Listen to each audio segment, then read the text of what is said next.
जय श्री राम दोस्तों, आपका स्वागत है ममता हिंदी कहानियां चैनल में। यहाँ पर आपको मिलेंगी दिल को छू जाने वाली प्रेरणादायक कहानियां। अगर आपको हमारी कहानियां पसंद आए तो वीडियो को लाइक करें, चैनल को सब्सक्राइब करें और अपने सुझाव कमेंट में जरूर दें।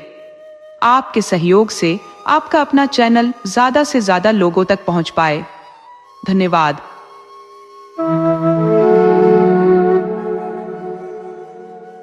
प्राचीन काल में उज्जैनी नामक नगर में मूलदेव नामक एक अत्यंत विद्वान ब्राह्मण निवास करता था।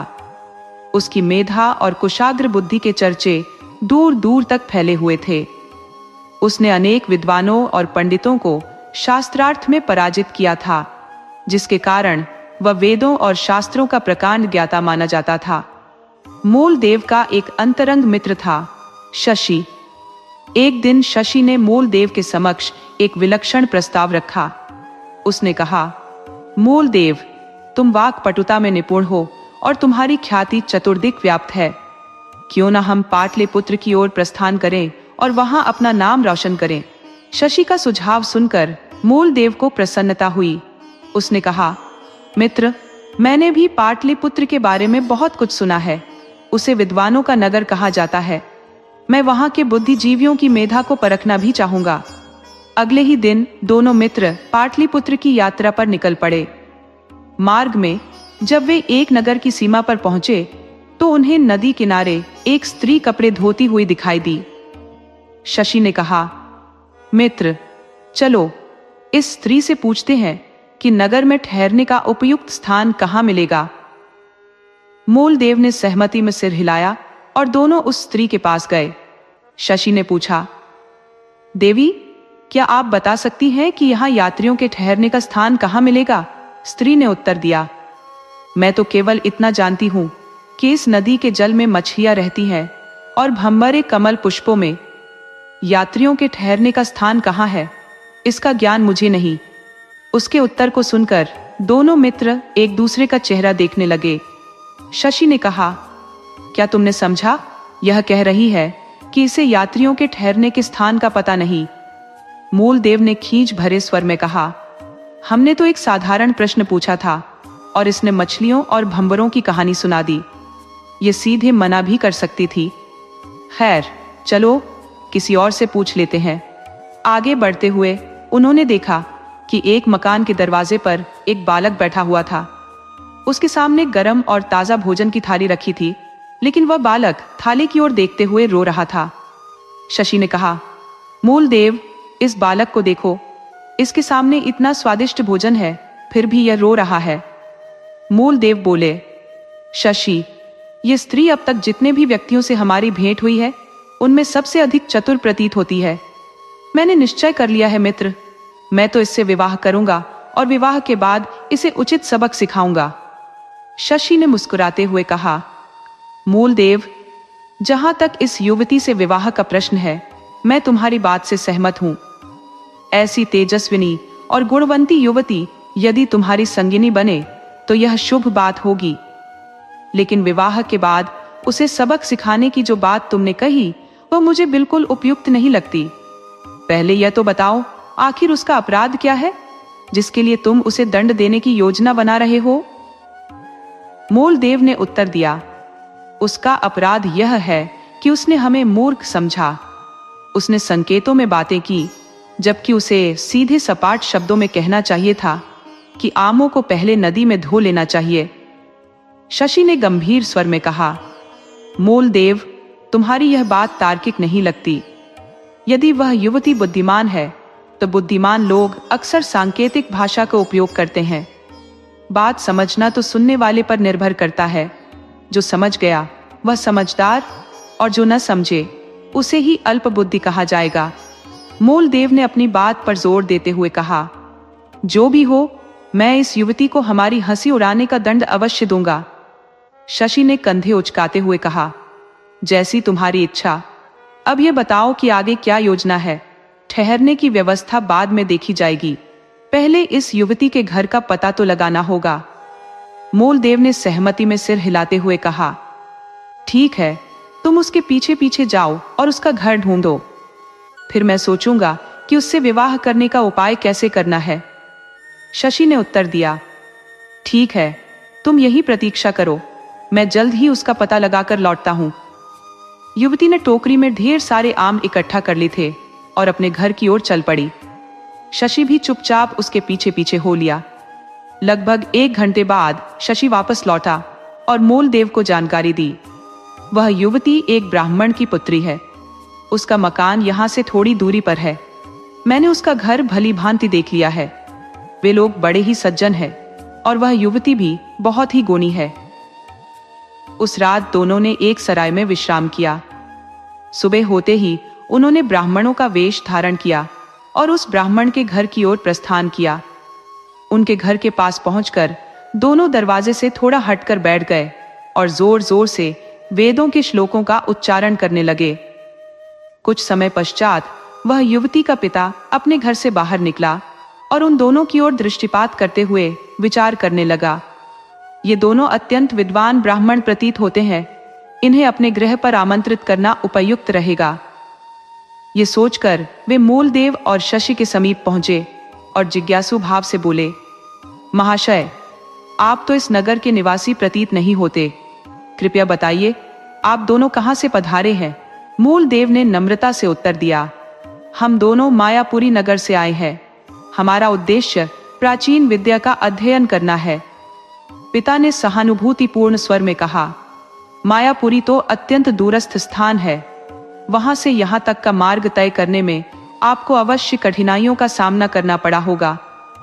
शशि ने मुस्कुराते हुए उत्तर दिया, विशेष कठिनाई नहीं हुई। कुछ प्राप्त करने के लिए त्याग अपरिहार्य है। शशि के विचारशील उत्तर से प्रभावित होकर पिता बोले, वर्षा ऋतु का आरंभ हो चुका है। मेरा विनम्र निवेदन है कि आप दोनों इस 4 मास के वर्षा काल को मेरे आवास पर अतिथि बनकर व्यतीत करें। मूलदेव तो यही चाहता था, किंतु उसने अपनी प्रसन्नता प्रकट नहीं की। उसने गंभीरता से कहा, महाशय, हम आपके यहाँ केवल एक शर्त पर ठहर सकते हैं। 4 महीने पूर्ण होने पर हम जो भी वस्तु आपसे मांगेंगे, आपको वह हमें प्रदान करनी होगी। पिता ने आत्मविश्वास से कहा, निःसंदेह मैं आपको अवश्य वह दूंगा जो मेरे लिए देने योग्य होगा। इस प्रकार मूलदेव और शशि उस युवती के पिता के घर रहने लगे। वे कई बार युवती और उसके पिता से मिलते, परंतु अपने परिवर्तित वेश के कारण युवती उन्हें पहचान नहीं सकी। पिता की आदेशानुसार वह यथाशक्ति उनकी सेवा करती रही। युवती अत्यंत बुद्धिमान, श्रद्धालु और आतिथ्यशील थी। 4 माह का समय बीत गया। एक दिन मूलदेव ने पिता से कहा, महाशय, आपके यहाँ रहते हुए 4 माह पूर्ण हो गए हैं। इस अवधि में आपने और आपकी कन्या ने हमें जो सम्मान और सेवा प्रदान की, उसके लिए हम अत्यंत आभारी हैं। अब कृपया हमें प्रस्थान करने की अनुमति प्रदान करें। पिता का मुखमंडल उदास हो गया। वे बोले, मूलदेव, सच कहता हूं, तुम दोनों अत्यंत सज्जन व्यक्ति हो। तुम्हारे साथ समय बिताकर मुझे भी हर्ष की अनुभूति हुई, किंतु तुम्हारे अध्ययन में विघ्न न हो, इसलिए तुम्हें रोकने का आग्रह नहीं कर सकता। विदा के समय उन्होंने कहा, महाशय, एक बात आपको स्मरण कराना चाहता हूं। मूलदेव ने निसंकोच कहा, हमने 4 महीने पूर्व एक शर्त रखी थी। अब उस शर्त के अनुरूप आपको वह वस्तु प्रदान करनी होगी। उस युवती के पिता ने कहा, मैं समझ गया। ब्राह्मण, मैंने तुम्हें उपहार स्वरूप कुछ देने का वचन दिया था, तो मांगो। जो कुछ देना संभव होगा मैं तुम्हें अवश्य दूंगा। मूलदेव ने निर्भीक होकर कहा, अपनी पुत्री का विवाह मेरे साथ कर दीजिए। उसकी यह मांग सुनकर लड़की का पिता आश्चर्यचकित रह गया। कुछ क्षणों के लिए उसने गहन विचार किया। उसे लगा कि यह ब्राह्मण कुमार न केवल योग्य है, बल्कि अत्यंत विद्वान भी है। उसकी पुत्री इसके साथ सुखी रहेगी और इसकी यह मांग भी न्यायोचित है। ऐसे में इसे ठुकराना अनुचित होगा। यह सोचकर उसने मूलदेव की मांग स्वीकार कर ली और अपनी बेटी का विवाह उसके साथ कर दिया। विवाह के उपरांत जब पति पत्नी एकांत में मिले, तो मूलदेव ने अपनी पत्नी से पूछा, क्या तुमने मुझे पहचाना? पत्नी ने उत्तर दिया, नहीं, मैंने तो तुम्हें नहीं पहचाना। मूलदेव ने मुस्कुराते हुए कहा, चलिए, मैं ही तुम्हें याद दिला देता हूँ। मैं वही व्यक्ति हूँ, ठंडे और गर्म आम वाला, जिसे तुमने उस दिन मूर्ख बनाया था। मूलदेव की यह बात सुनकर उसकी पत्नी मुस्कुराई और चुटकी लेते हुए बोली, शहरी चतुराई को समझने में देहाती भोलेपन को थोड़ा समय लग जाता है। पत्नी की इस बात को सुनकर मूलदेव का चेहरा क्रोध से तमतमा उठा। उसने बड़बड़ाते हुए कहा, तुम स्वयं को अत्यंत चतुर समझती हो, है ना?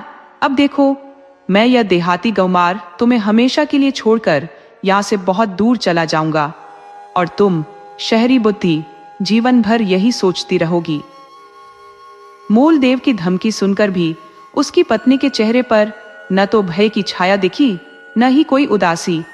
इसके विपरीत उसने चुनौतीपूर्ण स्वर में उत्तर दिया, बेशक चले जाइए, लेकिन मेरा दावा है कि आप लौटकर मेरे पास ही आएंगे, और वह भी मेरे बच्चे के पिता बनकर।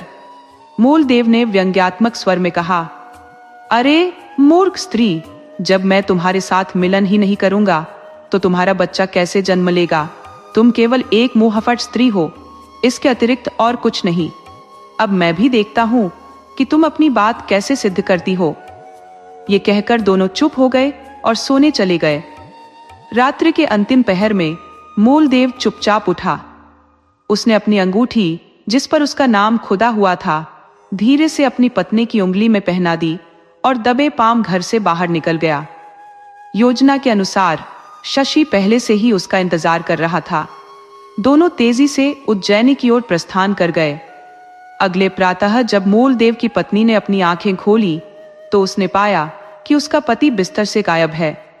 उसने घर के कोने कोने में खोजबीन की, लेकिन जब कहीं भी उसका अता पता नहीं मिला तो उसे आभास हो गया कि उसके पति ने अपनी धमकी को सच कर दिखाया है और उसे छोड़कर चला गया है। वह व्याकुल हो उठी और विचारमग्न होकर बैठ गई कि किस प्रकार अपने पति को पुनः प्राप्त किया जाए। उसी क्षण उसकी दृष्टि अपनी उंगली में पहनी हुई अंगूठी पर पड़ी। उस अंगूठी पर खुदे मूलदेव के नाम और उनके नगर के नाम को देखकर उसकी आंखों में आशा की एक किरण झलक उठी। उसने सोचा, वह निश्चित रूप से अपने नगर को ही गए होंगे। अब मुझे वहां जाकर यह सिद्ध करना होगा कि मैं भी अपनी बात से पीछे हटने वाली नहीं हूं। ये विचार मन में आते ही वह अपने पिता के पास पहुंची और बोली, पिताजी, मेरे पति ने मुझे त्याग दिया है और यहाँ अकेला छोड़कर चले गए हैं। अब मैं यहाँ रहकर अपने दुख को और नहीं सहन कर सकती। मैं तीर्थ यात्रा पर जाना चाहती हूँ ताकि इस पीड़ा से मुक्ति पा सकूं। पिता ने अपनी बेटी की मानसिक अवस्था को भली भांति समझा। उनके पास धन धान्य और सेवकों की कोई कमी नहीं थी। उन्होंने अपनी बेटी को पर्याप्त धन और सहायक प्रदान कर तीर्थ यात्रा की अनुमति दे दी। मूलदेव की पत्नी ने धन और सेवकों के साथ एक भव्य डोली में सवार होकर उज्जैनी की ओर प्रस्थान किया। रास्ते में एक नगर में ठहरकर उसने नृत्य प्रस्तुत किया और राजकुमारियों जैसी भव्य पोशाकें खरीदी। राजसी वस्त्रों से सुसज्जित होकर पूरे ठाट बाट के साथ वह उज्जैनी पहुंची। उसके इस वैभवपूर्ण स्वरूप को देखकर नगरवासी उसे एक राजकुमारी मान बैठे।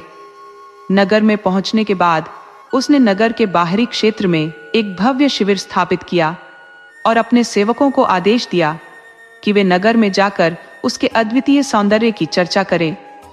सेवक और सेविकाएं उज्जैनी की गलियों में उसकी रूप माधुरी की प्रशंसा करते घूमने लगे। मूलदेव की पत्नी के अनुपम रूप की चर्चा सुनकर एक दिन प्रसिद्ध नर्तकी देवदत्ता उसके पास आई। उन्होंने पूछा, आप कहां से पधारी हैं? आपका नाम क्या है और आप किस नगर की निवासी हैं? उसने उत्तर दिया, मेरा नाम सुमंगला है। मैं कामरूप नगर से यहाँ आई हूँ। मैंने अपने नगर में उज्जैनी की महान संस्कृति और परंपराओं के विषय में बहुत सुना था। उन्हीं को जानने और देखने की अभिलाषा में यहाँ आई हूँ। देवदत्ता ये सुनकर प्रसन्न हो गई और बोली, यह तो बहुत ही उत्तम निर्णय किया आपने। आपके नृत्य की प्रशंसा मैंने सुनी है, इसी कारण मैं स्वयं आपसे मिलने चली आई हूँ। मेरा नाम देवदत्ता है और मैं भी एक नर्तकी हूँ। मूलदेव की पत्नी ने देवदत्ता का स्वागत अत्यंत आदर भाव से किया और उसे अपने कक्ष में आमंत्रित कर सम्मानित किया। देवदत्ता उसके इस व्यवहार से अत्यधिक प्रभावित हुई। उसने सुमंगला से कहा, बहन, इस शिविर में निवास करना आपके योग्य नहीं प्रतीत होता। यदि आप चाहे तो मैं आपके लिए किसी उत्कृष्ट आवास का प्रबंध कर सकती हूँ। सुमंगला ने उसका प्रस्ताव सहर्ष स्वीकार कर लिया। तब देवदत्ता उसे अपने संग ले गई और अपने भव्य महल में उसके ठहरने की व्यवस्था की। सुमंगला की अप्रतिम सुंदरता और अद्वितीय आकर्षण की चर्चा शीघ्र ही शशि तक पहुंची। उसकी इस ख्याति से आकृष्ट होकर शशि उससे मिलने की उत्कंठा में व्याकुल हो उठा। उसने एक दूत को बहुमूल्य उपहारों के साथ सुमंगला के पास भेजा ताकि उससे मिलने की स्वीकृति प्राप्त कर सके। दूत ने सुमंगला से कहा, देवी, मेरे स्वामी ने आपको सादर प्रणाम कहा है और ये उपहार भेंट स्वरूप भेजे हैं। सुमंगला ने उत्तर दिया, अपने स्वामी से कहिए कि मैं उपहारों को अधिक महत्व नहीं देती। उनके प्रणाम के लिए धन्यवाद दीजिए और यह भी निवेदन कीजिए कि वे स्वयं यहाँ आकर मुझसे भेंट करें। दूत ने लौटकर शशि को सब बातें बता दी। ये सुनकर शशि ने रात में उत्तम वस्त्र धारण किए और सुमंगला से मिलने के लिए निकल पड़ा। जब वह महल के प्रथम द्वार पर पहुंचा तो एक महिला द्वारपाल ने उसे भीतर जाने से रोक दिया। उसने कहा, महाशय, हो सकता है कि आपने अपने घर पर स्नान किया हो, परंतु यहाँ प्रवेश तभी संभव है जब आप पुनः स्नान करें। शशि ने सोचा, यह तो अजीब नियम है, परंतु सुमंगला से मिलने की तीव्र आकांक्षा के कारण उसने स्नान करने का निर्णय ले लिया। सेविका उसे स्नान गृह में ले गई, जहां अन्य महिला सेविकाओं ने उसकी सेवा की। जब तक वह स्नान समाप्त कर सका, तब तक रात का एक पहर बीत चुका था। वह दूसरे द्वार पर पहुंचा, जहां उसे एक और सेविका ने रोक लिया। उसने कहा, महाशय, हमारी मालकिन से मिलने के लिए आपको विशेष वस्त्र धारण करने होंगे। कृपया पीछे के कक्ष में जाकर यह पोशाक धारण करें। शशि पुनः स्नान गृह में लौटा और सेविकाओं ने उसे विशेष वस्त्र पहनाए। इस प्रक्रिया में रात का दूसरा पहर भी समाप्त हो गया। तीसरे द्वार पर उसे स्वादिष्ट व्यंजनों का स्वाद लेने को कहा गया। शशि को और अधिक विलंब हुआ और रात का तीसरा पहर भी समाप्त हो गया। अंततः जब वह सुमंगला से मिलने के लिए चौथे और अंतिम द्वार पर पहुंचा तो वहां तैनात महिला द्वारपाल ने उसे कठोर स्वर में रोक दिया। वह बोली, आप जैसे प्रतिष्ठित पुरुष होकर रात्रि के समय एक स्त्री से भेंट करना चाहते हैं? लौट जाइए महाशय, अन्यथा आप अपने लिए अनावश्यक मुसीबत निमंत्रित कर लेंगे। हताश शशि अपने निवास लौट आया।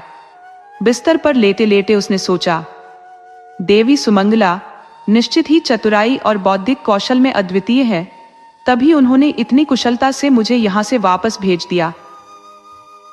इन्हीं विचारों में खोए हुए वह सो गया। अगले दिन उसने अपने मित्र मूलदेव को यह पूरी घटना सुनाई। ये सुनते ही मूलदेव ने क्रोधित होकर कहा, अमित, एक साधारण नर्तकी ने तुम्हारा अपमान किया है। मैं यह प्रतिज्ञा करता हूं कि इस अपमान का प्रतिशोध अवश्य लिया जाएगा। उसी रात्रि मूलदेव बहुमूल्य उपहारों से सुसज्जित होकर सुमंगला के महल जा पहुंचा। प्रथम द्वार पर जब उसे रोका गया तो उसने द्वारपाल महिला को स्वर्ण मुद्राओं का लोभ दिया। द्वारपाल ने तुरंत उसे प्रवेश की अनुमति दे दी। इसी प्रकार प्रत्येक द्वार पर उसने अपनी संपत्ति का उपयोग किया और अंततः सुमंगला के कक्ष तक पहुंचने में सफल रहा। अंतिम द्वार पर उसने द्वारपाल को एक चमचमाते हीरे का हार सौंपते हुए कहा, इसे अपनी स्वामिनी के पास ले जाइए और उनसे कहिए कि मूलदेव उनसे भेंट करना चाहता है। योजना सफल रही, क्योंकि यह सब सुमंगला की सोची समझी रणनीति का हिस्सा था। कुछ ही क्षणों में मूलदेव सुमंगला के सम्मुख उपस्थित हो गया। सुमंगला की छवि और परिवेश के इस रूप में मूलदेव उसे पहचान नहीं पाया। उसने कहा, देवी, आपका सौंदर्य अतुलनीय और अत्यंत मनोहारी है।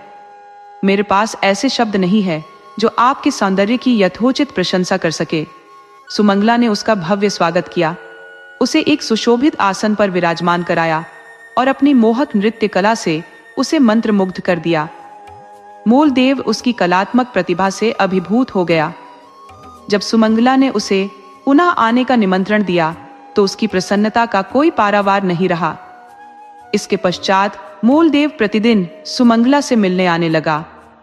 एक दिन सुमंगला ने मुस्कुराते हुए कहा, मूलदेव, मैं यहाँ मात्र अपनी कलाओं का प्रदर्शन करने नहीं आई हूँ। मेरा उद्देश्य एक योग्य जीवन साथी की खोज करना था और वह तलाश अब पूरी हो चुकी है। मैंने तुम्हें अपना जीवन साथी चुन लिया है। क्या तुम मुझसे विवाह करने के लिए सहमत हो? मूलदेव, जो पहले ही उसके सौंदर्य और आचरण से आकृष्ट हो चुका था, ने तुरंत सहमति दे दी। दोनों का विवाह धूमधाम से संपन्न हुआ और मूलदेव सुमंगला के साथ उसके महल में निवास करने लगा। समय इसी प्रकार बीतने लगा। एक दिन सुमंगला ने विचार किया, मैं जिस उद्देश्य से यहां आई थी वह अब पूर्ण हो चुका है। मूलदेव का अंश मेरे गर्भ में है। अब मुझे पाटलिपुत्र लौट जाना चाहिए। ये सोचकर उस बुद्धिमान स्त्री ने अगले दिन मूलदेव से कहा, स्वामी, मुझे अपने राजा का संदेश प्राप्त हुआ है। उन्होंने मुझे अविलंब अपने नगर लौटने का आदेश दिया है। तो क्या तुम चली जाओगी? मूलदेव ने निराशा भरे स्वर में पूछा। जाना तो अनिवार्य है, सुमंगला ने उत्तर दिया। ये राजा की आज्ञा है। यदि मैं नहीं गई तो वे क्रोधित होकर मुझे दंड देंगे, किंतु तुम चिंतित मत हो, मैं शीघ्र लौट आऊंगी। अगले ही दिन सुमंगला उज्जैनी से प्रस्थान कर गई। उसके जाने के बाद मूलदेव व्यथित और उदास रहने लगा, परंतु सुमंगला एक बार उज्जैनी छोड़ने के पश्चात कभी लौटकर नहीं आई। समय बीतता गया। धीरे धीरे मूलदेव ने सुमंगला की वापसी की आशा को त्याग दिया और अपने जीवन में आगे बढ़ गया। उधर पाटलिपुत्र पहुंचने के कुछ समय बाद सुमंगला ने एक पुत्र को जन्म दिया। वह अपने पुत्र के पालन पोषण में संलग्न हो गई। 12 वर्षों का समय बीत गया और उसका पुत्र विभिन्न विद्याओं में निपुण हो गया। एक दिन खेलते समय एक बालक ने उस पर कटाक्ष करते हुए कहा, तुम तो बिना बाप के बेटे हो। ये सुनकर बालक का हृदय आहत हो गया। वह सीधे अपनी मां के पास पहुंचा और पूछा, मां, सच सच बताओ, मेरे पिता कौन है और वे कहाँ रहते हैं? सुमंगला का मन द्रवित हो उठा। उसने अपने पुत्र को पूरी घटना सुनाई और बताया, तुम्हारे पिता का नाम मूलदेव है। वे उज्जैनी में निवास करते हैं और वेदों एवं शास्त्रों में प्रवीण है। सारी बात जानने के बाद बालक ने अपनी मां से कहा, मुझे पिता का निवास स्थान और उनकी पहचान बताओ, मैं उन्हें यहां ले आऊंगा। मां से प्राप्त सभी जानकारियों के आधार पर बालक उज्जैनी के लिए प्रस्थान कर गया। वहां पहुंचकर उसने अपने पिता की खोज आरंभ की। दिन भर भटकने के पश्चात संध्या समय वह एक जुआ घर के समीप पहुंचा। वहां उसने कुछ व्यक्तियों को वार्तालाप करते सुना। एक व्यक्ति कह रहा था, क्या तुमने मूलदेव को देखा है? मुझे उनसे अत्यंत आवश्यक बात करनी है। दूसरे ने उत्तर दिया, हाँ, मैंने उन्हें देखा है। वे इस समय जुआ घर में है। मूलदेव का नाम सुनकर बालक सतर्क हो गया। वह सोचने लगा, कहीं ये मेरे पिता के बारे में तो बात नहीं कर रहे। यह विचार आते ही वह उन व्यक्तियों के पीछे पीछे जुआ घर में प्रवेश कर गया। अंदर उसने कुछ लोगों को जुए में लिप्त देखा। बालक ने अपनी मां से जुए के कई गुण सीखे थे। इस कारण वह भी उन लोगों के साथ बैठ गया। मां द्वारा बताई गई पहचान के आधार पर उसने तुरंत अपने पिता को पहचान लिया। तब उसने अपने स्वर्ण सिक्के निकाले और जुआ खेलने में लग गया। वह जुए का ऐसा कुशल खिलाड़ी था कि उसने वहां मौजूद सभी जुआरियों का समस्त धन अपने नाम कर लिया।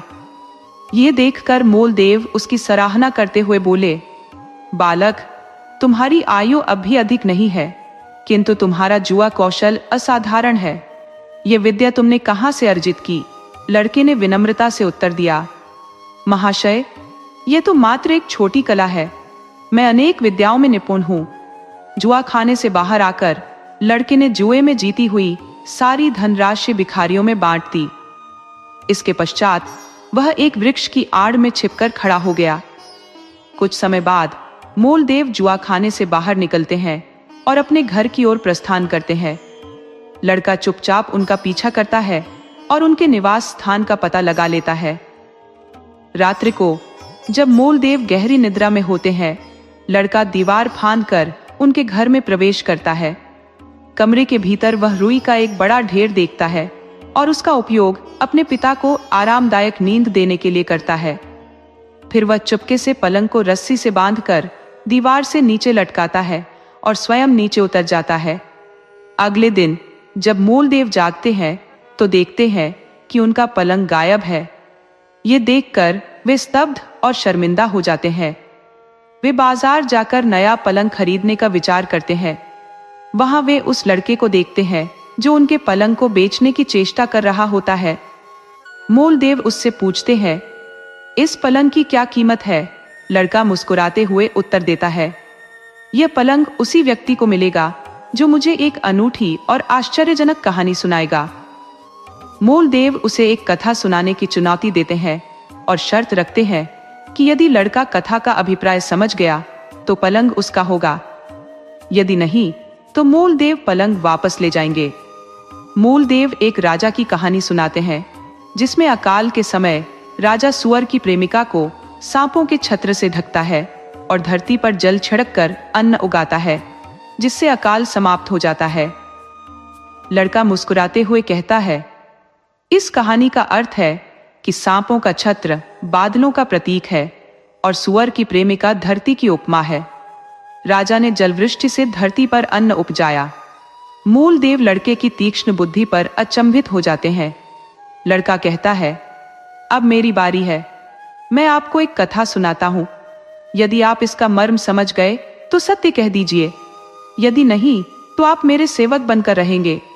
मूलदेव सहमति में सिर हिलाते हुए बोले, ठीक है, मैं तुम्हारी शर्त मानता हूं।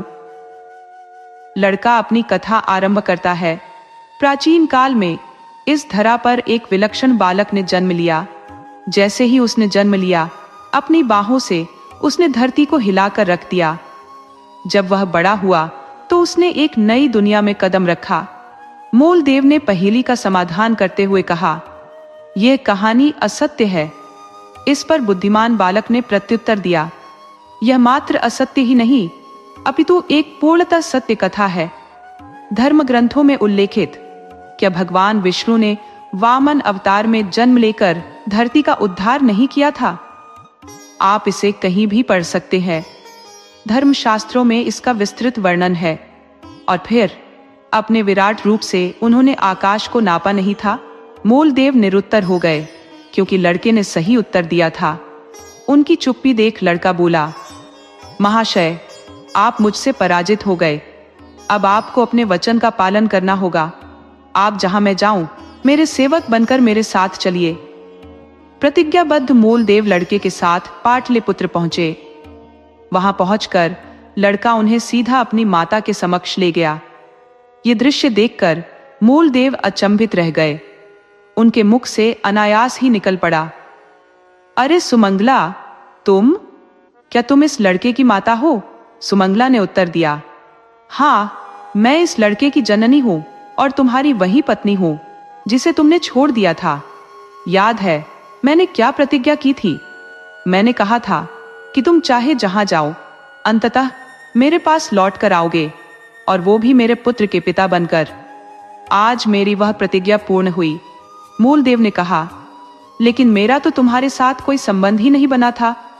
मधुमनी की वह रात्रि तो हम विवाद में ही व्यतीत कर चुके थे। फिर यह बालक मेरा कैसे हुआ? सुमंगला ने धैर्यपूर्वक उत्तर दिया, फिर भी यह तुम्हारा ही पुत्र है। स्मरण करो, कामरूप नगर में उज्जैन से आई वह नर्तकी सुमंगला को। वह नर्तकी और कोई नहीं, मैं ही थी। सुमंगला ने अपनी संपूर्ण कथा मूलदेव को सुनाई। पत्नी की बातों को सुनकर मूलदेव का सारा क्लेश समाप्त हो गया। उन्होंने अपने पुत्र को आलिंगन में भर लिया और उस पर अपना स्नेह बरसाने लगे। सुमंगला ने मुस्कुराते हुए पूछा, अब तो हमें छोड़कर कभी नहीं जाओगे? मूलदेव ने हंसते हुए उत्तर दिया, कदापि नहीं। अब तो मैं चाहकर भी नहीं जा सकता। मेरे पुत्र ने मुझे संसार में परास्त कर अपना सेवक बना ही लिया है। इस पर तीनों ने एक साथ हंसी का जोरदार ठहाका लगाया। दोस्तों, आपको कहानी कैसी लगी? अपने सुझाव कमेंट करना न भूले। तो चलिए आज की अगली कहानी शुरू करते हैं।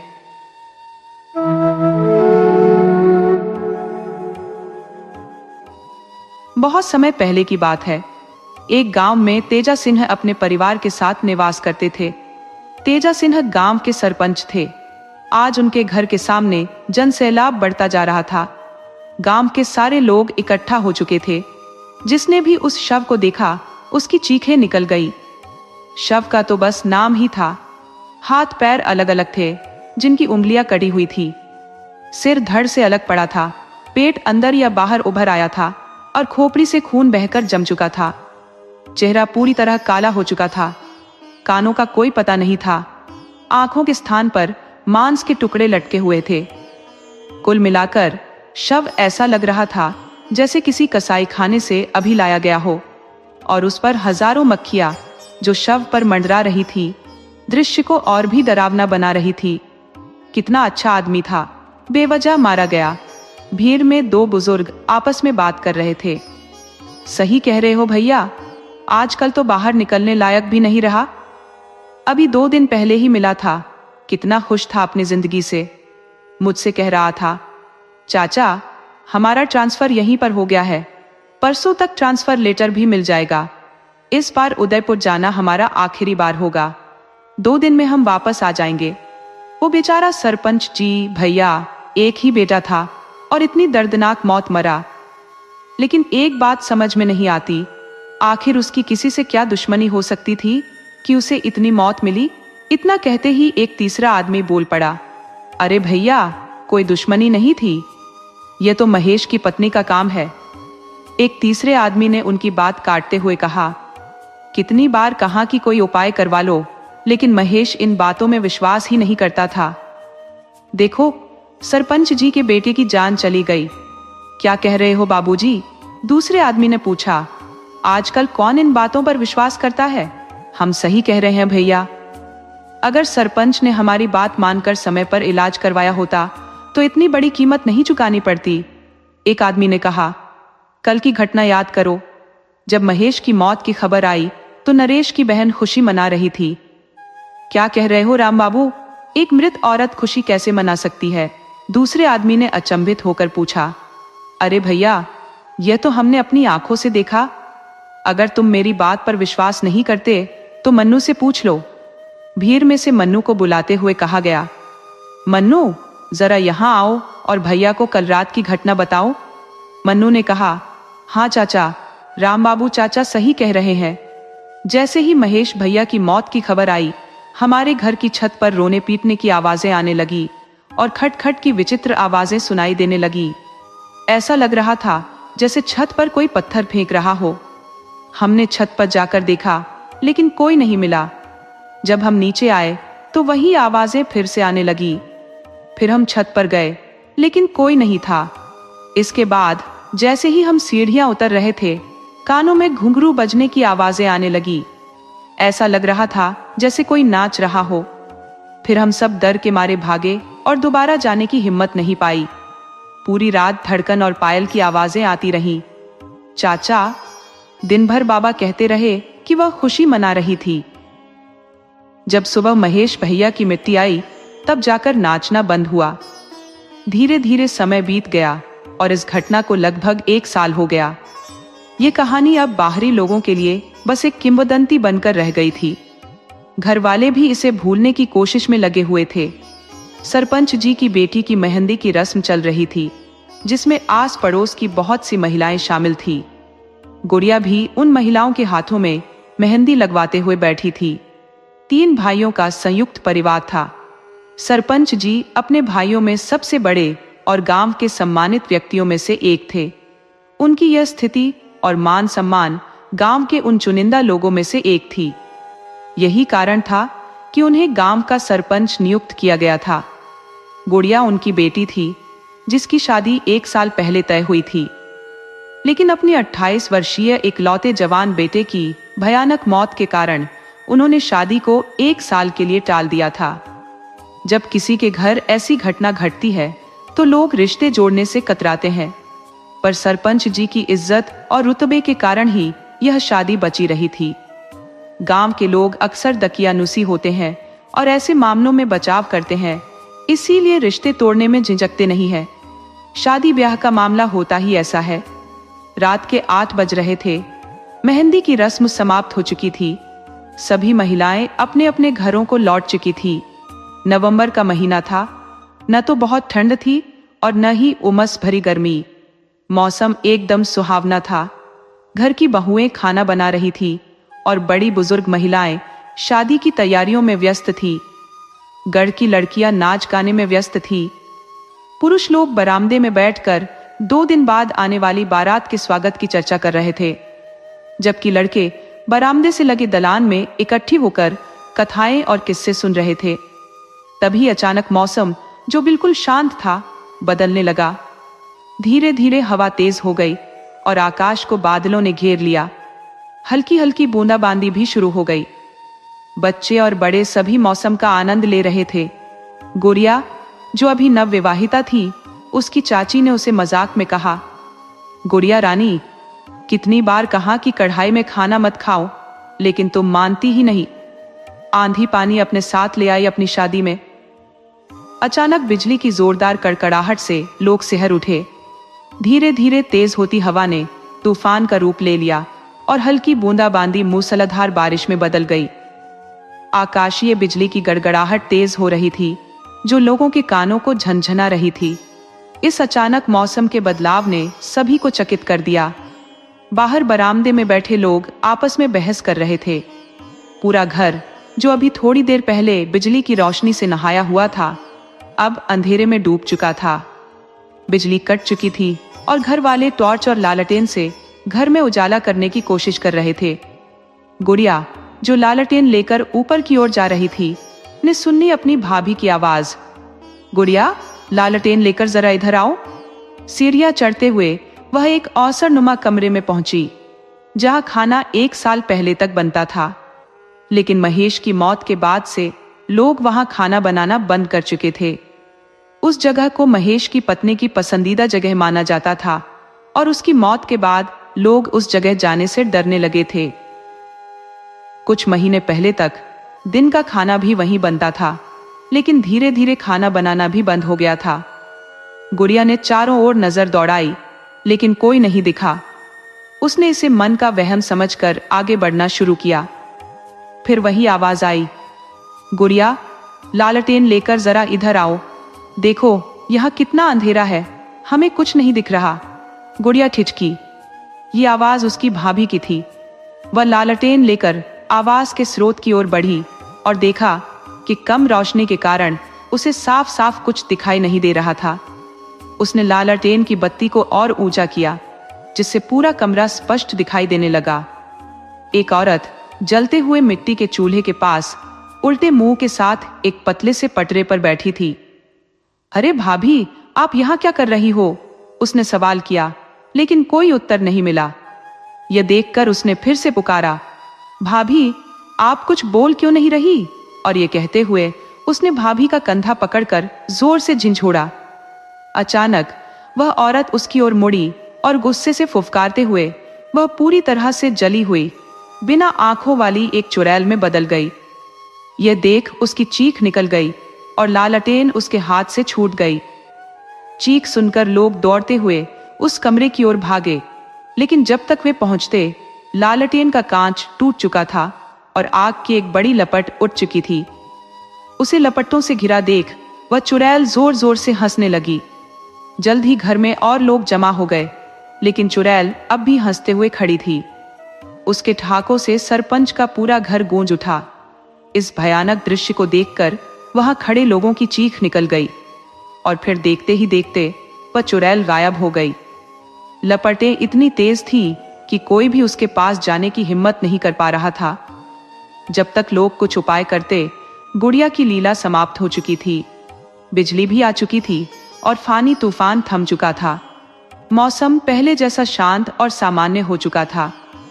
कुछ देर पहले जिस घर में शादी के मंगल गीत गाए जा रहे थे, वहां अब मातम छा गया था। सरपंच जी के घर में फिर से लोगों की भीड़ इकट्ठा हो गई थी। जिसने भी यह सुना कि एक रात पहले यहाँ क्या हुआ था, उसे विश्वास करना मुश्किल हो रहा था। घर के अंदर से आती रोने धोने की आवाजें सुनकर लोगों के दिल दहल उठे थे। किसी ने भीड़ में कहा, यह तीसरी मौत है सरपंच जी के घर में। हमें नहीं लगता कि वह किसी को छोड़ेगी। किसी और ने कहा, सही कह रहे हो भैया, 1.5 साल में एक ही परिवार में 3-3 मौतें होना बहुत चिंताजनक है। सरपंच जी का पूरा परिवार बिखर गया है। लेकिन एक बात समझ में नहीं आ रही, वह अपने ही परिवार के पीछे क्यों पड़ी है? भला सरपंच जी से उसकी क्या दुश्मनी हो सकती है? जिनको उसने मारा वो तो चचेरे थे, क्या वो अपने ही थे? फिर दूसरे ने कहा, भैया तुम सही कह रहे हो, मुझे लगता है इसमें जरूर कोई रहस्य है जो हम में से कोई नहीं जानता।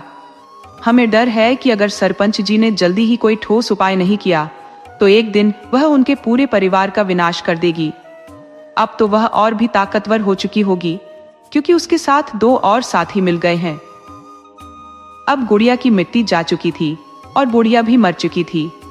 लोग अपनी अपनी सहानुभूति व्यक्त कर अपने घर लौट रहे थे। इस घटना से सरपंच जी का पूरा परिवार डर गया था। सबके मन में दहशत घर कर गई थी। वे यही सोच सोच कर घबरा रहे थे कि अब अगला नंबर किसका होगा। महेश की मां ने सरपंच जी से कहा, आप कुछ क्यों नहीं करते? आखिर कब तक ये सब तमाशा चलता रहेगा? हमारे 2-2 बच्चों को निगल गई, अब न जाने अगला निशाना किसे बनाने की सोच रही है। सरपंच जी बोले, महेश की मां, तुम्हें याद है जब महेश मरा था तो हम एक तांत्रिक को बुलाकर लाए थे और फिर कैसे उस तांत्रिक को अपनी जान से हाथ धोना पड़ा था? ये इतना आसान नहीं है जितना तुम समझ रही हो। हमें किसी ऐसे की तलाश करनी होगी जो उससे भी ज्यादा शक्तिशाली हो और उसे आसानी से काबू कर सके। तुम थोड़ी धीरज धरो, महेश की मां ने जवाब दिया। कैसे धीरज धरे हम? महेश के बापू, जिसकी गोद उजड़ गई हो, जिसके 2-2 फूल जैसे बच्चे 1 साल के अंदर इतनी भयानक मौत मर चुके हो, उसे आप धीरज रखने को कह रहे हैं? इन सब के जिम्मेदार आप हैं। आप ही ने हमारे दोनों बच्चों की जान ली है। हम आपको कभी माफ नहीं करेंगे और ये बात कभी नहीं बदल सकती। महेश की मां ने सरपंच जी की ओर देखा भी नहीं। गुड़िया की मौत को 2 दिन बीत चुके थे। रात का 1 बजा था जब सरपंच जी का पूरा परिवार गहरी नींद में डूबा हुआ था। लेकिन सरपंच जी की आंखों से नींद कोसों दूर थी। वो इस सोच में डूबे थे कि आखिर क्या किया जाए ताकि महेश की पत्नी के विरोध से इस घर को छुटकारा मिल सके। वो अपनी आंखें बंद किए हुए सोच रहे थे, तभी उनके कानों में मीठी लोरी की आवाज आई। ये वही लोरी थी जो महेश की पत्नी अपने बच्चे को सुलाने के समय गाया करती थी। सरपंच जी की हालत बिगड़ गई। मतलब वह औरत यहीं कहीं आसपास है। उनकी आंखें हैरत में खुली रह गई। चारों ओर देखने पर भी उन्हें कुछ दिखाई नहीं दिया। कुछ देर बाद फिर वही लोरी सुनाई दी, इस बार पहले से ज्यादा तेज। अब सरपंच जी को महसूस हुआ कि यह आवाज दलान से आ रही है। सरपंच जी सहमे हुए दलान की ओर देखने लगे। वहां कम रोशनी में कुछ साफ दिखाई नहीं दे रहा था। उन्होंने बगल में रखा अपना चश्मा उठाया और दलान की तरफ देखा। अब उन्हें सब कुछ साफ साफ दिखने लगा। दलान के कोने में एक औरत अपने छोटे से बच्चे को लोरी गाकर सुला रही थी। यह देखकर उनके दिल की धड़कन तेज हो गई। कुछ देर पहले जो औरत अपने बच्चे को गोद में लिए लोरी गा रही थी, अब वह अपने बच्चे को जमीन पर लिटाकर धीरे धीरे उनकी तरफ बढ़ रही थी। उसे अपनी तरफ आते देखकर सरपंच जी ने अपनी आंखें कसकर बंद कर ली। अगले ही पल उन्होंने अपने गले पर किसी के हाथों का स्पर्श महसूस किया। धीरे धीरे वह पकड़ और मजबूत होती गई। सरपंच जी चीखना चाहते थे, लेकिन उनकी आवाज गले से बाहर नहीं निकल पा रही थी।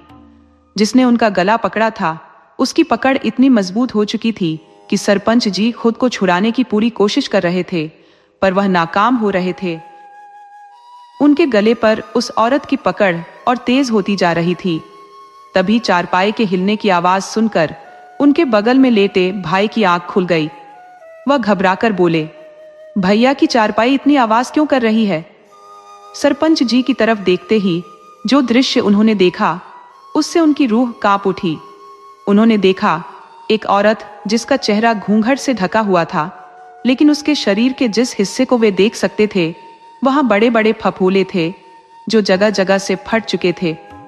उन फफोलों से खून और पानी निकल रहा था, जिसकी बदबू से सांस लेना भी मुश्किल हो रहा था।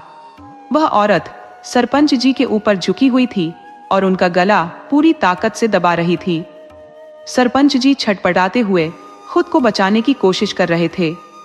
ये देखकर उनके भाई चिल्ला उठे, भैया को छोड़ दो, भैया को छोड़ दो। ये सुनते ही उस औरत की पकड़ ढीली हो गई। अचानक हवा का एक झोंका आया और उसका घूंघट हट गया। घूंघट हटते ही सरपंच जी के छोटे भाई राम सिंह ने देखा कि वह बिना आंखों वाली चुड़ैल लाचार भाव से सरपंच जी की ओर देख रही थी। फिर वह उनका गला छोड़कर बिना पीछे देखे दलान की ओर बढ़ गई, जहां उसने अपना बच्चा उठाया और गायब हो गई। तब तक सरपंच जी की आवाज सुनकर घर के सारे लोग इकट्ठा हो चुके थे। उस रात तेजा सिंह के परिवार ने पूरी रात जागकर बिताई। अगले दिन सुबह होते ही सरपंच जी ने किसी ऐसे तांत्रिक की खोजबीन शुरू कर दी जो उस चुड़ैल से उनके घर को निजात दिला सके। इस काम के लिए उन्होंने गांव के कुछ आदमियों को भी लगा दिया था। शाम तक उन्हें एक पंडित जी के बारे में पता चला जो इस तरह के मामलों में बहुत ही माहिर थे। लेकिन एक दिक्कत थी, वह हर जगह नहीं जाते थे। जब यह बात सरपंच जी को पता चली तो उन्होंने पंडित जी को लाने के लिए खुद जाने का फैसला किया। उन्होंने अपने दोनों भाइयों को साथ लिया और पंडित जी को लाने के लिए निकल पड़े। अभी मुश्किल से 200 कदम ही चले होंगे कि पीछे से एक लड़का हांफता हुआ दौड़ा चला आ रहा था। वह लड़का बोला, बाबा जल्दी चलिए, बाड़े में आग लग गई है। यह खबर सुनते ही वे लोग दौड़ पड़े और आकर देखा कि पूरा बाड़ा धू धू करके जल रहा था। अंदर से मवेशियों की करुण पुकार और राम बहाने की चीखें सुनाई दे रही थी। कुछ लोग आग बुझाने की जद्दोजहद में लगे थे, मगर आग थी कि थमने का नाम नहीं ले रही थी, उल्टे और भड़क उठ रही थी। लोग समझ नहीं पा रहे थे कि क्या करें। उसकी ज्वालाएं इतनी तीव्र थी कि जानवरों को बचाना तो दूर, कोई बाड़े के नजदीक भी नहीं जा पा रहा था। कड़ी मशक्कत के बावजूद आग पर काबू नहीं पाया जा सका। अंततः आग तब बुझी जब उसे खुद बुझना था। पूरा बाड़ा जलकर खाक हो गया। मवेशी तड़प तड़प कर दम तोड़ चुके थे। 15 मिनट के अंदर सब कुछ बर्बाद हो गया। फिर पूरा गांव सरपंच जी के दरवाजे पर उमड़ पड़ा। लेकिन अब क्या किया जा सकता था? कोई उपाय नहीं था। एक व्यक्ति बोला, सरपंच जी आखिर कब तक ऐसा चलेगा? किसी ने कहा, उपाय तो करने ही जा रहे थे भैया। आग लगने की खबर सुनकर लौटना पड़ा। स्थिति की गंभीरता को भांपते हुए सब असमंजस में थे कि अब क्या किया जाए। सरपंच जी, जो बेहद निराश लग रहे थे, बोले, हम जानते हैं। तभी एक आदमी ने कहा, यह सब हमें जाने से रोकने के लिए किया गया है। पिछली बार भी उसने ऐसा ही करके उस तांत्रिक की जान ले ली थी। दूसरे व्यक्ति ने सहमति में सिर हिलाते हुए कहा, सही कह रहे हैं भैया, वो बड़ी खतरनाक है। सरपंच जी बोले, हाँ भैया, बहुत खतरनाक है। बहुत बुरा हुआ, बेचारे बेजुबान मवेशी भी नहीं बच सके। हमें नहीं लगता कि वो इतनी आसानी से कुछ करने देगी। किसी और ने कहा, इसका उपाय खोजना पड़ेगा, जो भी करना है जल्दी करो। भैया, अब हमारे पास ज्यादा समय नहीं है। क्या पता कल को पूरा गांव इस जायन के प्रकोप का शिकार हो जाए। दूसरा व्यक्ति बोला, बिल्कुल सही कह रहे हो भैया, जल्द ही कुछ करना होगा, वो भी बेहद गुपचुप तरीके से, ताकि उसे कानो कान खबर ना हो। फिर उसी रात करीब 9 बजे सरपंच सिंह के घर एक पंडित जी का आगमन हुआ। पंडित जी के आने की खबर सुनते ही घर के बाकी लोग बाहर निकलकर उन्हें घेर कर खड़े हो गए और बोले, महाराज, आपका बहुत बहुत धन्यवाद, जो आप यहाँ आने के लिए राजी हो गए। अब आप ही हमें उस प्रकोप से बचा सकते हैं, कृपया हमें बचा लीजिए। सरपंच जी ने पंडित जी के चरणों में झुकते हुए कहा। पंडित जी ने सरपंच जी को आशीर्वाद देते हुए कहा, कल्याण हो बच्चा, इस वर्ष सब भला करेंगे, पर पहले मैं एक बार तुम्हारे घर का निरीक्षण करना चाहता हूँ। सरपंच जी ने कहा, जी महाराज, अवश्य। कृपया कुछ ऐसा करें जिससे हमें इस मुसीबत से छुटकारा मिल जाए। इसके बदले आप जो कहेंगे हम देने के लिए तैयार हैं। पंडित जी ने कहा, बच्चा, जो देना है ऊपर वाला देगा। हम इंसान किसी को क्या दे सकते हैं? ये रुपया पैसा हमारे लिए मिट्टी के समान है। पंडित जी के साथ आए उनके शिष्य ने सरपंच जी को पंडित जी के गुणों से अवगत कराते हुए कहा, गुरु जी, यहाँ किसी लोभ से नहीं आए हैं, ये तो जल्दी कहीं जाते भी नहीं। लेकिन यहाँ की बड़ी समस्या सुनकर ही गुरुजी से रहा नहीं गया।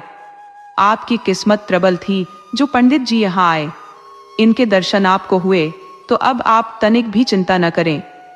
गुरुजी ने बहुतों का उद्धार किया है, अब आपके यहाँ आए हैं तो समझ लीजिए आपकी मुसीबत जल्द दूर होने वाली है।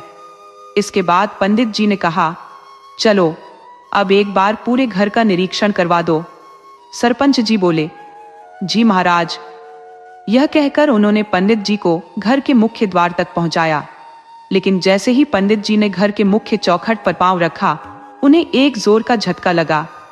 यह अनुभव होते ही पंडित जी का पूरा शरीर कांप उठा और वे हर हर महादेव का जाप करने लगे। सरपंच जी ने हैरानी से पूछा, महाराज क्या हुआ, अंदर आइए।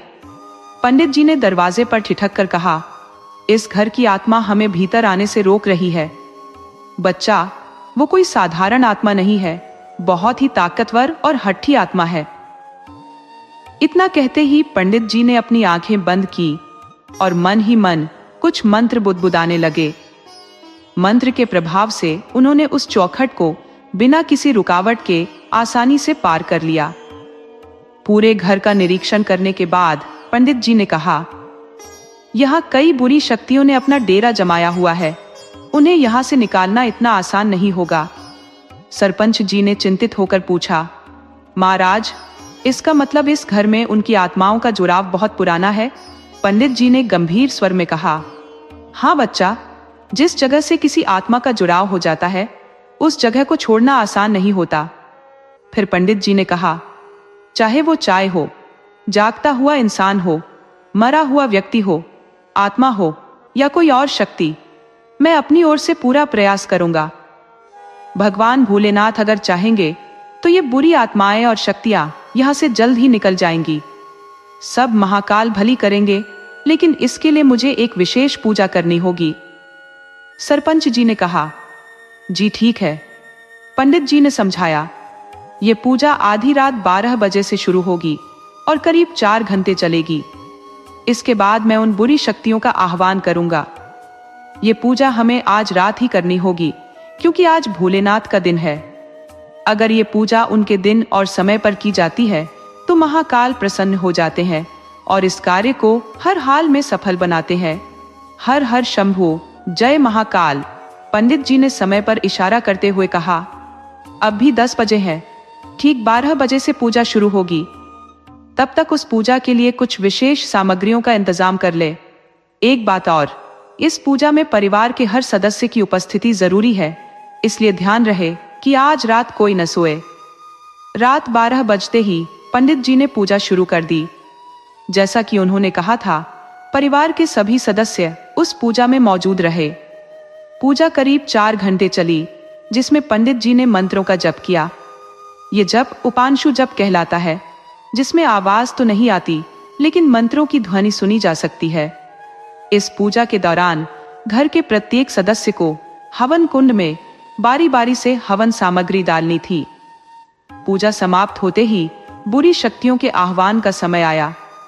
आह्वान शुरू करने से पहले पंडित जी ने पूरे घर वालों को समझा दिया था कि चाहे कुछ भी हो जाए, डरना नहीं है और न ही अपने स्थान से हटना है। फिर उन्होंने आह्वान की प्रक्रिया शुरू की, जिसमें साबर मंत्रों का सहारा लिया।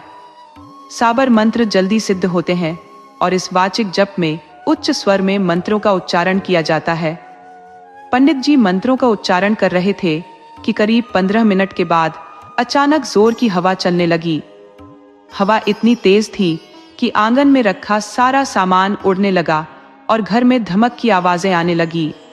पूरा घर इस प्रकार से हिलने लगा मानो जैसे भूकंप आ गया हो। लेकिन पंडित जी ने सबको पहले ही तैयार कर दिया था, इसलिए कोई न डरा और न ही अपनी जगह से हिला। उस बुरी शक्ति ने हवा के माध्यम से शिवजी के दीपक को बुझाने की कोशिश की, लेकिन सफल नहीं हो पाई। पंडित जी ने इसका इंतजाम पहले से ही कर रखा था। उन्होंने उस पूरे स्थान को सुरक्षा घेरे में बांध दिया था, ताकि बुरी शक्ति कितनी भी कोशिश कर ले, कोई अनिष्ट न कर पाए। पंडित जी का ध्यान बिना भटके मंत्र उच्चारण पर लगा हुआ था। तभी वहां एक जलती हुई स्त्री की आकृति प्रकट हुई। मंत्रों के प्रभाव से वह धीरे धीरे अपने असली रूप में आने लगी। उसके असली रूप में आते ही उसका अट्टहास घर में गूंजने लगा, जिसे देखकर सभी घर वाले सहम उठे और डर के मारे एक दूसरे का हाथ थाम लिया। लेकिन पंडित जी बिना रुके मंत्रों का जाप जारी रखते हैं। उस बुरी शक्ति ने पंडित जी को चेतावनी देते हुए कहा, पंडित, इस मंत्र को बोलना बंद कर, वरना तेरा भी वही हाल होगा जो उस तांत्रिक का हुआ था। पंडित जी ने शांत स्वर में कहा, तुझे लगता है कि तू मुझे रोक सकती है? ये तेरी भूल है। बुरी शक्ति जोर से हंसने लगी और कहने लगी, तू मुझे बुला तो लिया पंडित, पर मुझे वश में करना इतना आसान नहीं। तू मुझे अपने बस में नहीं कर सकता। पंडित जी मंत्र उच्चारण करते करते चांदी के पात्र में रखे जल को अंजुलि में लेकर उस पर छिड़क देते हैं। जल की पवित्रता देखकर वह स्त्री तड़पने लगती है और कहती है, तू ऐसा नहीं कर सकता। आखिर तुझे क्या चाहिए? पंडित जी ने उसे शांत करते हुए कहा, देख, मेरी तुझसे कोई दुश्मनी नहीं है। मैं सिर्फ इतना चाहता हूं कि तू अपने साथियों के साथ इस घर को छोड़कर चली जाए। उसने क्रोध में फुफकारते हुए कहा, मैं नहीं जा सकती।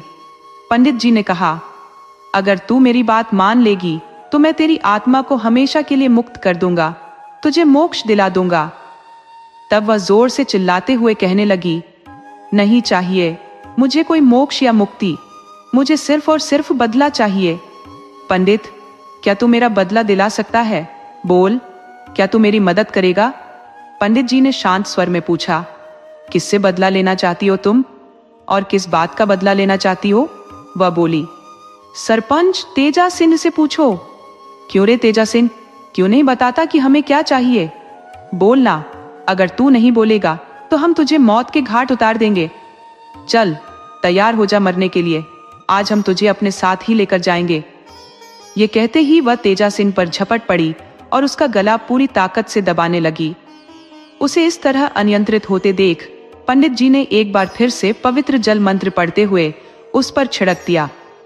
जल पड़ते ही वह तेजा सिंह का गला छोड़कर पीछे हट गई और जलन से कराहने लगी। वह कहने लगी, पंडित, हमें छोड़ दो।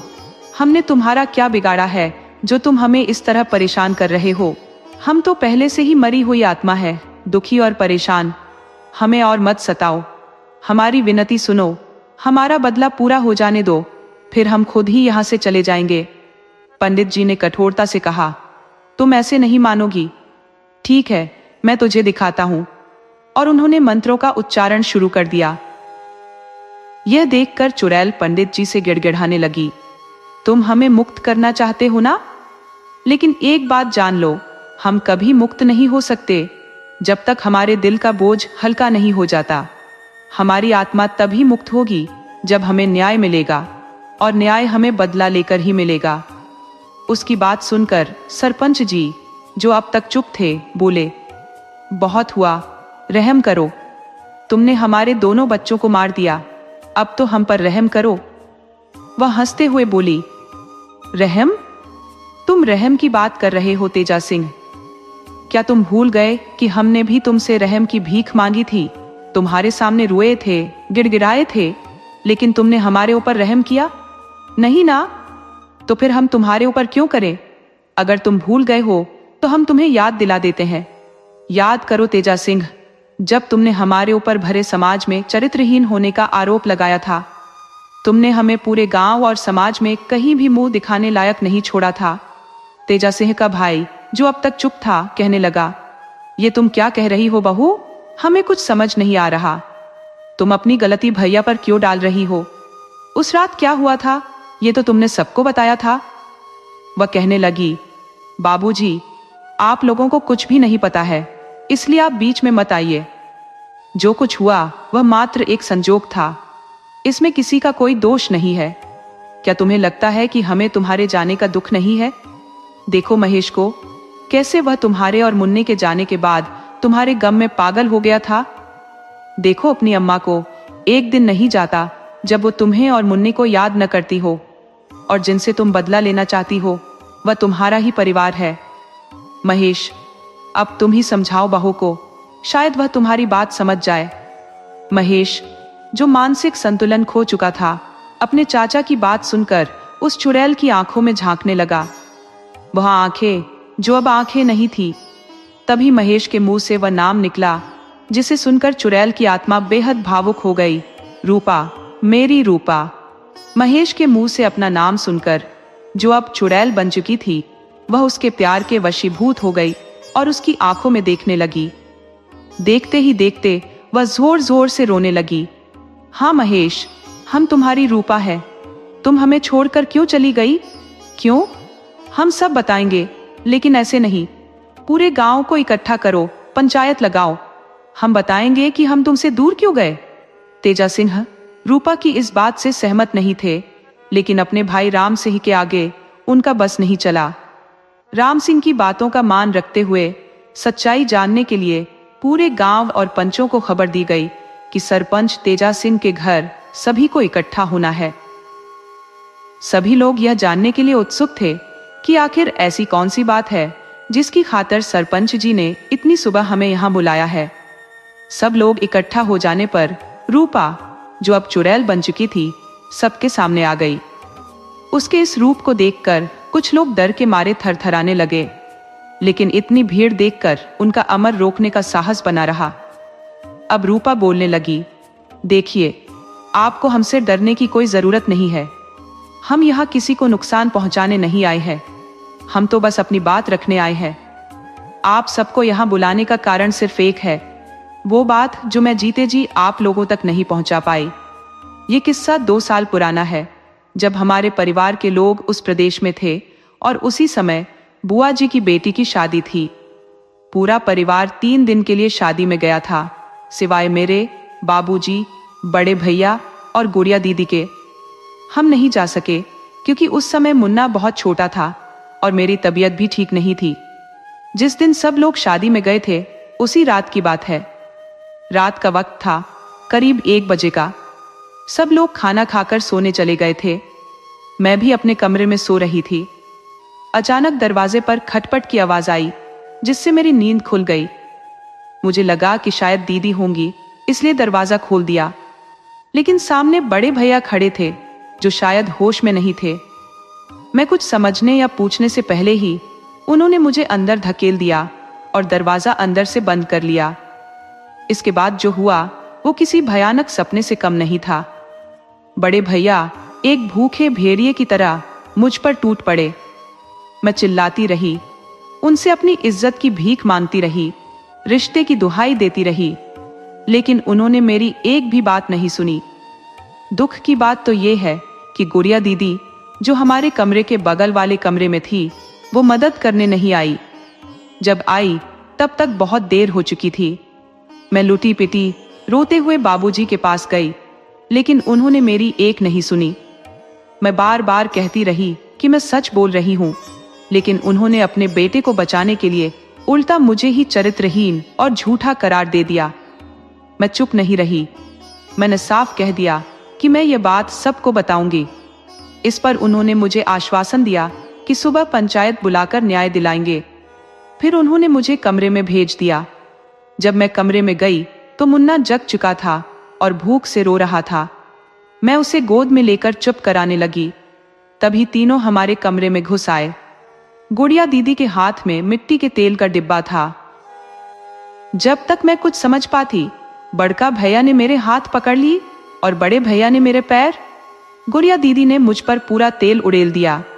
फिर ये तीनों बाहर निकल गए और दरवाजे पर कुंडी लगा दी। जाते जाते उन्होंने जलती हुई माचिस की तीली कमरे में फेंक दी। मैं चीखती चिल्लाती रही, कोई तो मुझे बचा लो। अगर मुझे नहीं तो मेरे मुन्ना को तो बचा लो। लेकिन किसी ने कुछ नहीं किया।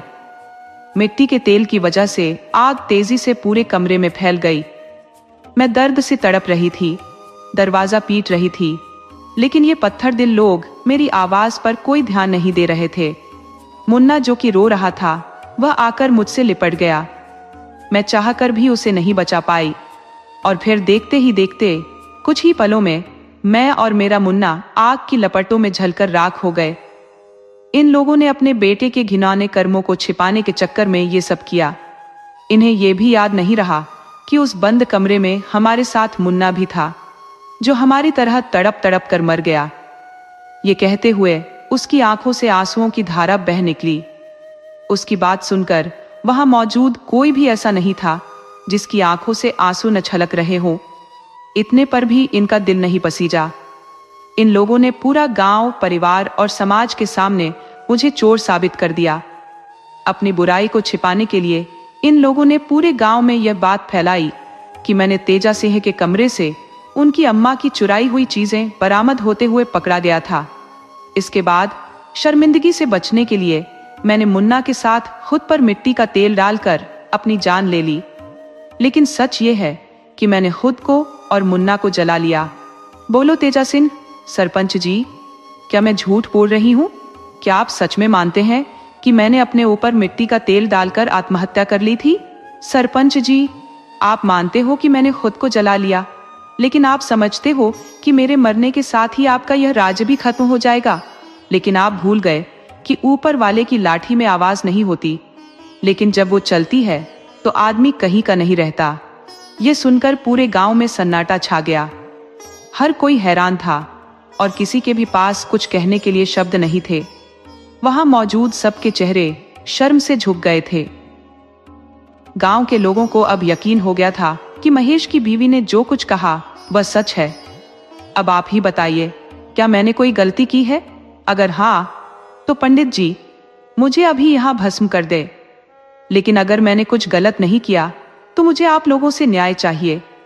क्या आप मेरी मदद करेंगे या उन पाखंडियों की जो खुद को सरपंच बना बैठे हैं और आप लोगों को सच्चा बताने का ढोंग कर रहे हैं? क्या आप मेरी मदद करेंगे या मुझे इनके खिलाफ इंसाफ दिलवाएंगे? इस पर बाबूजी बोले, बेटी, हम तुम्हारा साथ देंगे। अब तक हमें इस बात की भनक भी नहीं थी। हम तो तुम्हारे सामने नजर भी नहीं मिला पा रहे हैं। हमें माफ कर दो बहू, हम सब तुम्हारे गुनहगार हैं। लेकिन अब हमें सिर्फ तेजा सिंह से बदला चाहिए। तेजा सिंह, जो अभी तक चुप था, उसके होश उड़ गए। पूरा गांव एकजुट होकर एक स्वर में रूपा का साथ देने को तैयार हो गया। रूपा, तुम इस पापी से अपनी मौत का बदला ले लो, हम सब तुम्हारे साथ हैं। ये सुनकर तेजा सिंह के हाथ पांव कांपने लगे।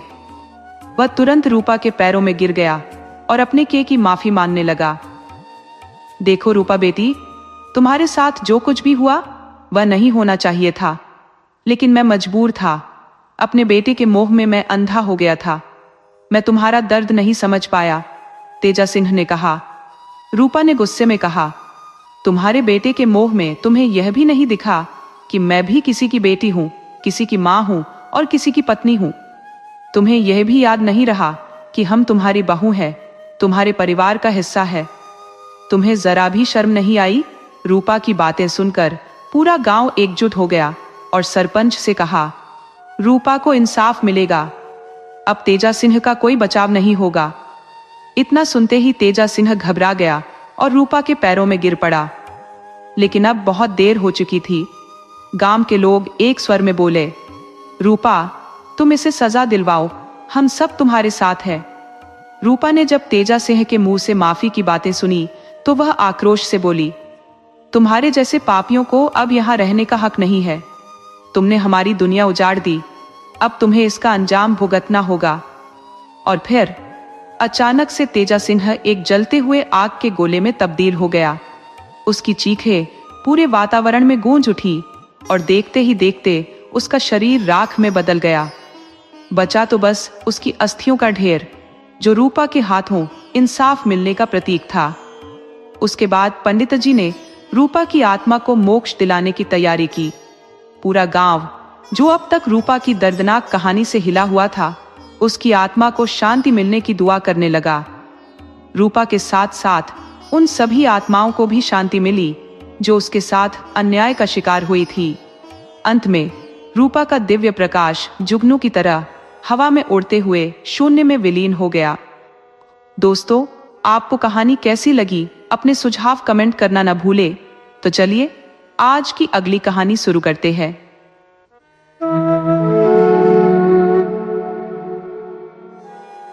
एक ग्राम में 7 भाई अपने वृद्ध माता पिता और एक बहन संग निवास करते थे। सातों भाइयों का विवाह संपन्न हो चुका था और वे परस्पर सहयोग और सौहार्द्रता से जीवन व्यतीत करते थे। इन भाइयों में सबसे छोटा भाई था, जिसकी पत्नी असाधारण रूप से सुंदर और प्रज्ञावान थी। वह प्रतिदिन निष्ठापूर्वक पूजा अर्चना में समय व्यतीत करती और ईश्वर के प्रति उसकी गहरी आस्था थी। उसकी इस भक्ति से उसकी छाहों जेठानियों में ईर्ष्या उत्पन्न होती और वे सास ससुर को भी उसके विरुद्ध भड़काने में लगी रहती थी। बड़े 6 भाई कृषि कार्य में संलग्न रहते, जबकि छोटा भाई एक साहूकार के यहाँ नौकरी करता था। जब बड़े भाई खेतों में परिश्रम करते तो उनकी पत्नियों को भी उनके साथ श्रम करना पड़ता, किंतु छोटे भाई की पत्नी को खेतों में जाने की आवश्यकता नहीं होती थी, क्योंकि उसका पति नौकरी करता था। अतः वह घर में भोजन तैयार करने और अन्य घरेलू कार्यों में व्यस्त रहती। इस बात से भी उसकी जेठानियां कुढ़ती थी, क्योंकि उन्हें लगता था कि वह आरामदायक जीवन व्यतीत कर रही है, जबकि वे कठिन श्रम करने को बाध्य है। इस कारण वे उसे प्रताड़ित करने हेतु नई नई साजिशें रचती रहती। एक दिन जैसे ही सूर्यास्त हुआ, छोटा भाई अपनी नौकरी से लौट आया और बाकी 6 भाई भी खेतों से घर लौटे। स्नान ध्यान के उपरांत सभी भाई एकत्र होकर भोजन करने बैठे। उनके माता पिता और बहन भी भोजन में सम्मिलित हुए। भोजन के बाद भाइयों की पत्नियां भोजन करने बैठी। बड़ी जेठानियां शीघ्रता से भोजन समाप्त कर हाथ मुंह धोकर रसोई से बाहर निकल जाती, ताकि उन्हें किसी कार्य में हाथ न लगाना पड़े। बेचारी छोटी देवरानी अकेले ही पूरे घर और रसोई की सफाई करती, बर्तन धोती और रसोई को व्यवस्थित कर अंततः अपने कमरे में सोने जाती। वहां उसका पति उसकी प्रतीक्षा कर रहा होता। दोनों थोड़ी देर बातचीत करते और फिर विश्राम करते। उसका पति उसकी सरलता और निष्ठा से प्रभावित था, किंतु वह उसके भोलेपन के कारण चिंतित रहता, क्योंकि उसकी भाभियां उसका अनुचित लाभ उठाती थी। उधर जब छोटी देवरानी रात्रि का सारा कार्य समाप्त कर विश्राम हेतु चली जाती, तब छाहो जेठानियां रसोई में एकत्र होती और उसे परेशान करने की योजना बनाती। एक रात उन्होंने घर के पिछवाड़े से एक सांप पकड़ा और उसे पानी के घड़े में डालकर ढक्कन बंद कर दिया। फिर वे चुपचाप अपने अपने कमरों में जाकर सो गई। दिन भर वह कुशलता पूर्वक थकावट का स्वान रचती, ये दर्शाते हुए कि खेत में श्रम करके अत्यधिक थक चुकी है, और फिर सोने का बहाना करती। अगली प्रातः जानबूझकर विलंब से जागती। सूर्योदय के साथ छोटी देवरानी, जो परिवार की सबसे कम उम्र की बहू भी थी, शीघ्रता से जाग गई और अपने रोजमर्रा के कार्यों में जुट गई। दैनिक गतिविधियों को संपन्न कर वह भोजन तैयार करने हेतु रसोई की ओर बढ़ी। जैसे ही उसने पानी के घड़े का ढक्कन उठाकर पानी निकालने के लिए हाथ अंदर डाला, एक विषैले सर्प ने उसे डंस लिया। आकस्मिक वेदना से त्रस्त होकर वह घर में सो रहे अपने ससुर को पुकारती है। ससुर जी, मुझे सांप ने काट लिया है, असहनीय पीड़ा हो रही है।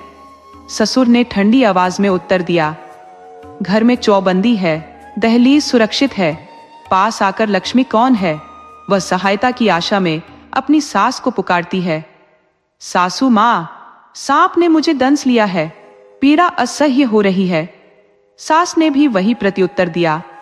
घर में चौबंदी है, चारों ओर 4 दीवारी है, दहलीज बनी हुई है, पास आकर लक्ष्मी कौन है? निराश होकर वह एक एक कर अपने सभी देवरों, जेठों, जेठानियों और ननद को आवाज लगाती है, लेकिन हर कोई एक समान उत्तर देता है। अंत में वह अपने पति को पुकारती है, स्वामी जी, सांप ने मुझे काट लिया है, दर्द असहनीय है।